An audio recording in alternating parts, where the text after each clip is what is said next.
வணக்கம். ரீசெண்டாக இந்திய பாராளுமன்றத்தின் இரு அவையில் நிறைவேற்றப்பட்ட இந்த திருநர் மசோதா அப்படின்னு ஒன்று இருக்கு பாருங்க. அது ஏற்படுத்தக்கூடிய சிக்கல்கள், அதில் இருக்கிற பிரச்சனை, இதை பற்றி தான் இன்னைக்கு பேச போகிறோம். Let's go to the show.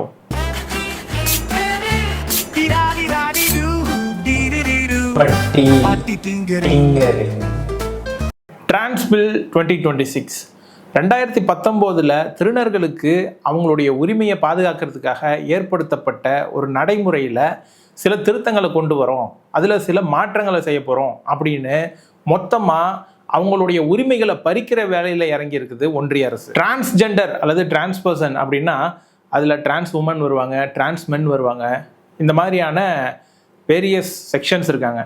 ஆனாலும் அதில் இந்த டிரான்ஸ் மென்னை கன்சிடர் பண்ணாமல் எல்ஜிபிடிக்யூவில் இருக்கிற குயர் பீப்புள், நான் பைனரி, இந்த மாதிரி பல விஷயங்களை கன்சிடர் பண்ணாமல், அதை பற்றிலாம் கவலையே படாமல், ஏதோ திருநர்களுக்கு பாதுகாப்பு அளிக்க போகிறது நாங்கள் தான் அப்படின்ற மாதிரி இந்த சட்ட திருத்த மசோதாவை கொண்டு வந்திருக்கிறாங்க. அவசரமாக நிறைவேற்றியிருக்கிறாங்க. இதுக்கு திருநர் மக்கள்கிட்ட இருந்து பயங்கரமான எதிர்ப்பு வந்திருக்குது. நிறைய டெமோக்ராட்டிக்கான நாடுகளில் கூட திருநர் சமூக மக்களை தன்னை ஐடென்டிஃபை பண்ணிக்கிறதுக்கு ஒரு டிக்ளரேஷன் போதுமானதாக இருக்குது. ஆனால் இந்தியாவில் இனி அப்படி ஒரு டிக்ளரேஷனை மட்டுமே வைத்து அவங்கள திருநராக ஐடென்டிஃபை பண்ண முடியாது. இனிமே இவங்க திருநர் தான் அப்படின்னு அவங்களை அடையாளப்படுத்தக்கூடிய அதிகாரம் யார்கிட்ட போகுதுன்னா, medical boards, district magistrate officer, இவங்க கிட்ட தான் போகுது. அது மட்டும் இல்லாமல் இப்போ இவங்க டிரான்ஸ் உமனாக அவங்கள ஐடென்டிஃபை பண்ணிக்கணும் அப்படின்னா முதல்ல அவங்க ஒரு சர்ஜரி பண்ணியிருக்கணும் அப்படின்ற மாதிரியான நடைமுறையெல்லாம் ரொம்ப தீவிரப்படுத்துகிறாங்க. இப்படிப்பட்ட செட் ஆஃப் கண்டிஷன்ஸ்குள்ளார அவங்க வந்தால் மட்டும்தான் அவங்கள திருநரை அக்செப்ட் பண்ணிப்போம் அப்படின்ற மாதிரியான நடைமுறையை கொண்டு வராங்க. ஒருத்தர் தன்னுடைய ஜெண்டர் இதுதான் அப்படின்னு முடிவு பண்ணுற அதிகாரம் அந்த தனி நபர்கிட்ட தான் இருக்கணும் அப்படின்றது தான் என்னுடைய பார்வை.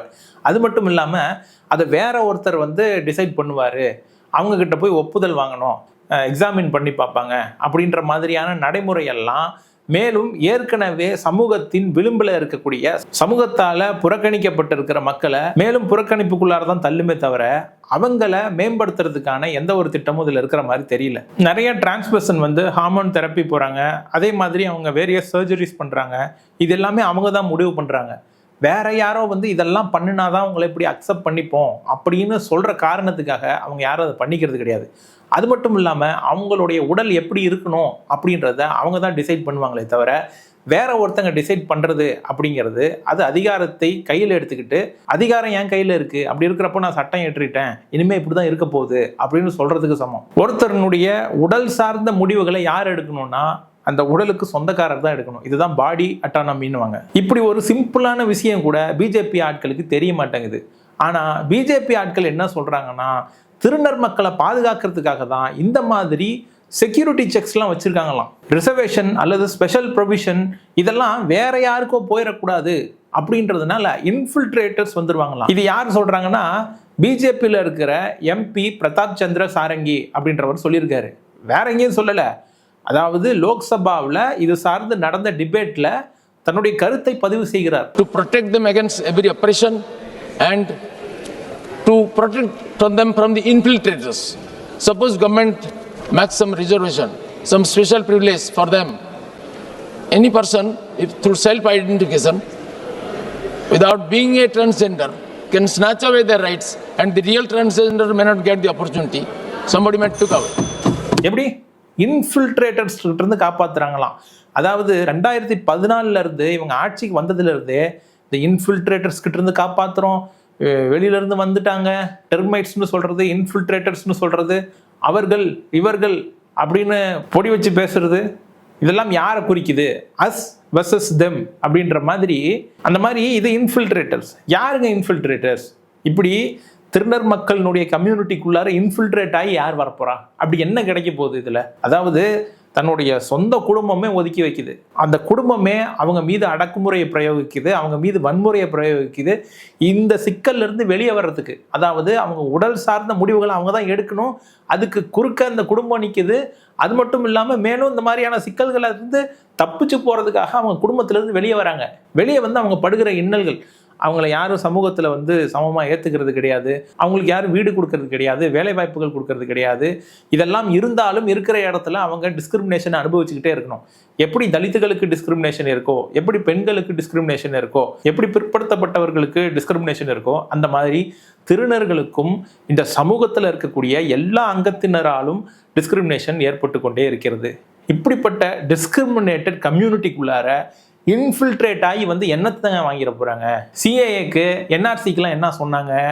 இன்ஃபில்ட்ரேட்டர்ஸ் வெளிநாட்டில இருந்து உள்ள வந்துட்டாங்க, ஊடுருவிட்டாங்க, இவங்களை கண்டுபிடிக்க போறோம், அதனால பல தலைமுறைகளுக்கு முன்னால உங்க தாத்தா எங்க இருந்தாரு, அந்த டாக்குமெண்ட்ஸ்லாம் இருந்தா கொண்டு வா அப்படின்னாங்க. டாக்குமெண்ட்லாம் யார் வச்சிருப்பா?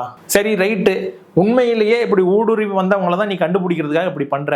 இந்த சொந்த நாட்டிலேயே பிறந்து வளர்ந்துருப்பாங்கல்ல, பூர்வீகமா இருந்திருப்பாங்களே, அவங்க கிட்ட வீடு இருக்கா, அவங்க கிட்ட நிலம் இருக்கா? நாடோடிகளா நாட்டுக்குள்ளாரையே சுத்திக்கிட்டு இருக்கிற அந்த மக்கள் கிட்ட போய் நீ டாக்குமெண்ட்டை கொண்டு வா, அதை கொண்டு வா, இதை கொண்டு வானா பல பேர் இந்த சிக்கல்ல வந்து அந்த நாட்டு பிரஜையே கிடையாது அப்படின்னு உனக்கு சொல்லிடுவானுங்க.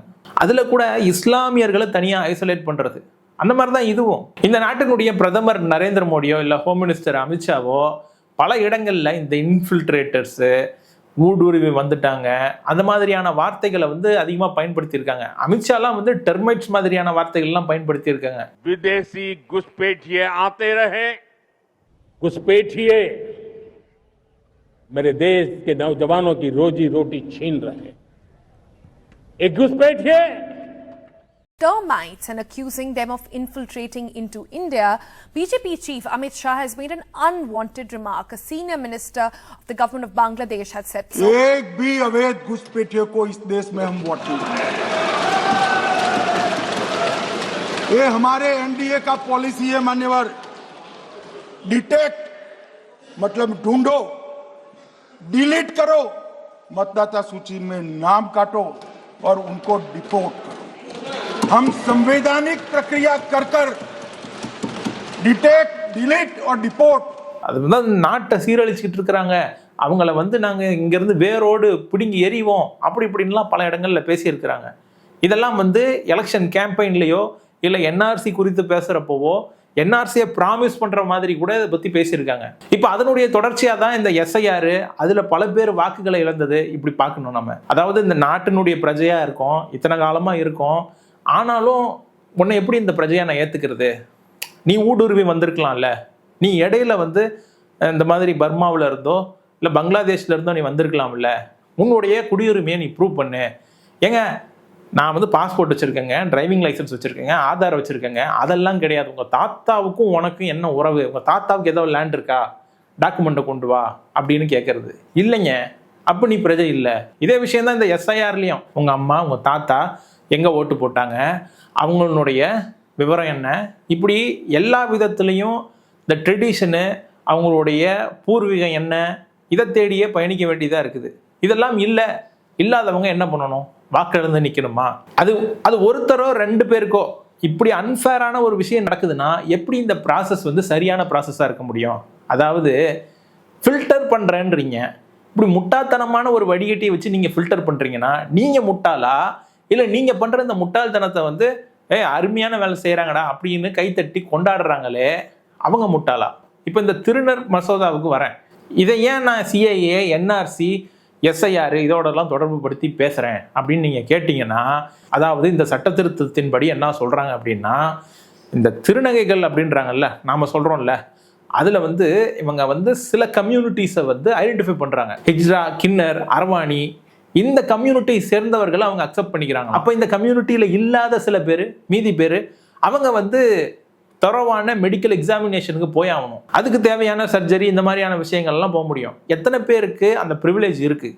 இப்படி பல விஷயங்களை நம்ம யோசிக்க வேண்டியது இருக்குது. அது போக இதில் டிரான்ஸ்மெண்டை பற்றி கவலையே கிடையாது. நான் பைனரி, குயர் பீப்புள், இவங்கள பற்றிய எந்த ஒரு கவலையும் அவங்களுக்கு கிடையாது. அவங்கள பொறுத்த வரைக்கும் ஏதோ ஒரு பெருசாக ஒரு சாதனையை பண்ணிவிட்டோம் இவங்களை காப்பாற்றுறதுக்காக.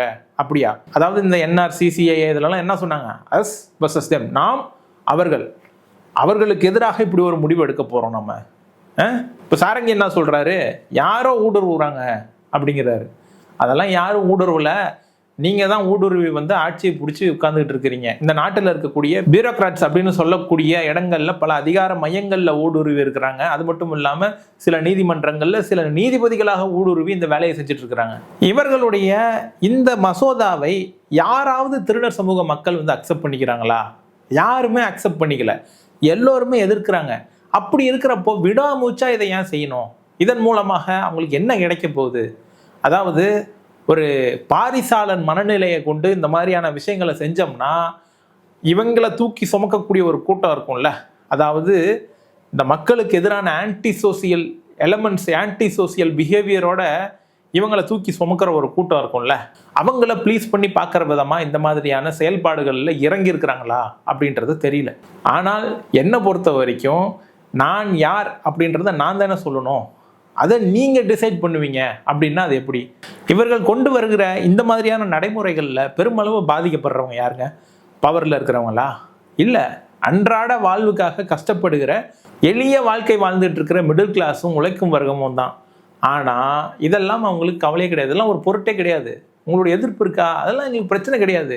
எங்களுக்கு கோடி மீடியா இருக்குது, அதை வச்சு ஆஹா பெரிய சாதனை பண்ணிட்டாரு, இதுக்கு பயங்கர வரவேற்பு இருக்குது அப்படின்னு நாங்களே ஆஹா ஓஹோ கோஷம் போட்டுப்போம்.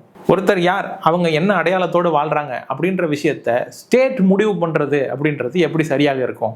அப்போ ஒரு மனிதன் அவங்கள சார்ந்து இருக்கிற அந்த ஹியூமன் ரைட்ஸ் அதெல்லாம் கிடப்பில் போட்டாச்சு. அது சும்மா பேருக்குன்னு இருக்குது, அதை கிடப்பில் போட்டுட்டு இந்த மாதிரியான சட்டங்களை ஏற்றுறது. அது மட்டும் இல்லாமல் ஒரு திருநராக மாறக்கூடிய ஒருத்தரை அவங்களுக்கு உதவி பண்ணுறவங்கள குற்றவாளியாக பார்க்கக்கூடிய ஒரு தன்மையும், அவங்க மீது பயங்கரமான பெனால்டிஸும் சர்வைலன்ஸை அதிகப்படுத்தக்கூடிய தன்மையும் இந்த சட்ட திருத்தத்தில் இருக்குது. பட் அரசு என்ன செஞ்சுருக்கணும் அப்படின்னா, அவங்களுடைய செல்ஃப் டிக்ளரேஷன், தன்னை எப்படி ஐடென்டிஃபை பண்ணிக்கிறாங்களா அதை அக்செப்ட் பண்ணிக்கிட்டு அவங்களுக்கு நாம் என்ன செய்ய முடியும் அப்படின்றத அரசு யோசிச்சிருக்கு. அவங்களால என்ன செய்ய முடியும்? இந்த நாட்டில் தான் பிறக்கிறாங்க, இந்த சமூகத்தில் தான் வாழ்கிறாங்க, அவங்களுக்கு இருக்க இடமும், அவங்களுக்கு சமூக பாதுகாப்பு, வேலை வாய்ப்பு, கல்வி உதவி, இப்படி பல விஷயங்களை செஞ்சுருக்கணும். ஆனால் இதெல்லாம் செய்யாமல் நாங்கள் இனிமேல் கண்காணிக்க போகிறோம், தீவிரமாக வந்து கேட் கீப்பிங் பண்ண போகிறோம் அப்படின்ற வேலையை செய்யுது. இதுக்கு தான் டிஸ்ட்ரிக்ட் மேஜிஸ்ட்ரேட் இருக்காங்களா? இதுக்கு தான் அரசு இருக்கா? இதுக்கு தான் கலெக்டர் இவங்கெல்லாம் வேலை செஞ்சுட்டு இருக்கிறாங்களா? இதுக்கு தான் கவர்மெண்ட் இருக்கா? கவர்மெண்ட் இந்த வேலையை செய்கிறதுக்கு தான் இருக்குன்னா அப்போ மற்ற வேலையெல்லாம் எப்போ செய்யும்? அதாவது 2014 நாங்கள் இன்ஃபில்ட்ரேட்டர்ஸை கண்டுபிடிக்க போகிறோம், ஊடுருவி இருக்கிறாங்க, அவங்க யாருன்னு கண்டுபிடிக்க போகிறோம் அப்படின்னு பூச்சாண்டி காமிச்சிட்டே இருக்கிறாங்க. நான் என்ன சொல்கிறேன், அந்த இன்ஃபில்ட்ரேட்டர்ஸ் கிட்ட கேட்குறேன், யார் நீங்களே முன் வந்து கவர்மெண்ட்டுக்கிட்ட கை தூக்கிறீங்க, நாங்கள் தான் இன்ஃபில்ட்ரேட்டர்ஸ் அப்படின்னு சொல்லிட்டீங்கன்னா கவர்மெண்ட் தேவையில்லாமல் ஒரு 10 வருஷத்தை வேஸ்ட் பண்ண தேவையில்ல. 12 வருஷமா முயற்சி செஞ்சுட்டு இருக்கிறாங்க இன்ஃபில்ட்ரேட்டர்ஸை தேடுறோம் அப்படின்ட்டு. பழசு மட்டும் இல்லை, ரீசெண்டாக வந்த மோடியினுடைய ஸ்பீச்சை இல்லை அமித்ஷாவினுடைய ஸ்பீச்சை இதெல்லாம் கேட்டிங்கன்னா இதில் சகஜமாக இந்த மாதிரியான விஷயங்கள்லாம் இருக்குது. அஸ் பர்சஸ் தெம், நாம் அவர்களுக்கு எதிரானவர்கள், அவங்க யார், அவங்கள நாம் களை எடுக்க போகிறோம்.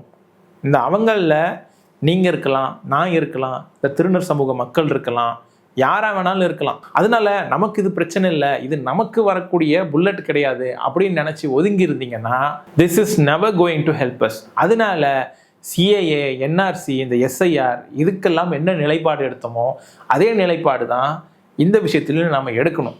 அதனால இந்த சட்டத்தை எதிர்த்து குரல் எழுப்புகிற எல்லோரும் நம்மளுடைய தோழர்கள் தான் அப்படின்னு சொல்லிக்கிட்டு இந்த வீடியோவை முடிக்கணும் அப்படின்னு நினைக்கிறேன். இந்த ஷோ உங்களுக்கு பிடிச்சிருந்தா லைக், ஷேர், கமெண்ட், சப்ஸ்கிரைப் பண்ணுங்க. நெக்ஸ்ட் டைம் வேற ஒரு கண்டென்ட்டோட உங்களை சந்திக்கிறேன். எனக்கு தனிப்பட்ட விதத்தில் நிறைய பேர் வந்து உதவி செஞ்சுருக்கீங்க, சப்போர்ட் கொடுத்துருக்கீங்க. நீங்கள் கொடுத்த சப்போர்ட்னால தான் ஓரளவுக்கு வந்து இந்த மாதிரி டிஜே மைக்லாம் வாங்க முடிஞ்சது. அது வரைக்கும் இந்த ஒயர் மைக் ஒன்று யூஸ் பண்ணிகிட்டு இருந்தேன். சொல்லப்போனால் எல்லாரும் அப்கிரேட் ஆகிட்டாங்க, நான் இன்னும் அப்கிரேட் ஆகாமல் இப்போ தான் நீங்கள் கொடுக்கக்கூடிய இந்த சப்போர்ட் மூலமாக இந்த மாதிரியான டிஜே மைக்லாம் வாங்க முடிஞ்சது. ஸோ தொடர்ந்து ஃபேக்கேடி சேனலுக்கு நீங்கள் சப்போர்ட் பண்ணணும் அப்படின்னு நினச்சிங்கன்னா டிஸ்கிரிப்ஷனில் இருக்கிற buy me a coffee link அல்லது சூப்பர் தேங்க்ஸ் அல்லது இந்த UPI QR கோட் மூலமாக எனக்கு நீங்கள் உதவி செய்யலாம். அடுத்த தடவை மீண்டும் சந்திப்போம். நன்றி, வணக்கம். Patti dingering, do do do do do.